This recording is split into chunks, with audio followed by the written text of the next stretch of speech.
নির্বাচনের পরবর্তী হিংসার ছবি দেখা গেল শিলিগুড়ির ৩৯ নম্বর ওয়ার্ডে। ওই ওয়ার্ডের এক বিজেপি কর্মী অসিত পালকে মারধর করার অভিযোগ উঠল তৃণমূল কংগ্রেসের বিরুদ্ধে। এ নিয়ে শনিবার ভক্তিনগর থানায় বিক্ষোভ দেখালো বিজেপি কর্মী সমর্থকরা। উপস্থিত থাকেন দাবগ্রাম ফুলবাড়ির বিধানসভার বিধায়িকা শিখা চ্যাটার্জি। ঘটনাকে কেন্দ্র করে চাঞ্চল্য ছড়ায় এলাকায়। বিধায়িকা শিখা চ্যাটার্জির অভিযোগ, গতকাল রাতে বেশ কয়েকজন তৃণমূল নেতা বিজেপি কর্মীকে মারধর করে। বর্তমানে শিলিগুড়ি জেলা হাসপাতালে তিনি চিকিৎসাধীন।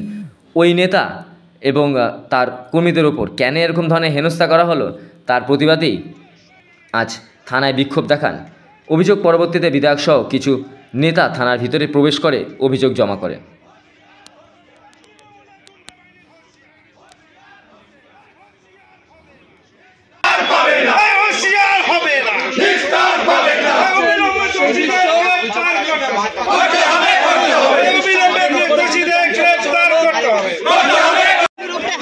কি বলবেন? অথচ সে কিন্তু অ্যারেস্ট হয়নি, তার নামটা পাওয়া গেছে। আজকে আমরা এফআইআর করতে যাচ্ছি, সেই এফআইআর করতে গেলে হবে না, মানে এফআইআরটাও আপনারা তো শান্তিভাবে যাচ্ছিলেন, পুলিশ আটকাইলো কেন? এখানে আমরা কোনোভাবে কোনো কিছু নয়। আমি বিধায়ক, আমি এখানকার বিধায়ক। আমার কর্মীকে মারধর করা হয়েছে, আমার ডিউটি, তাকে মানে অন্তত কেন মারা হলো, পুলিশ কি প্রিকশন নিল, তার মানে এটা আমার জানা দরকার আছে।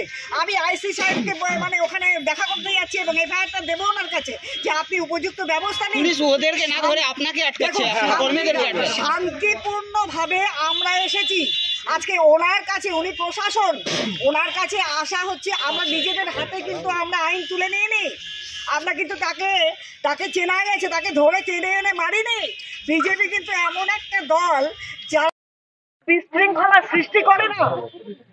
আমরা বিশৃঙ্খলা সৃষ্টি না করে প্রশাসন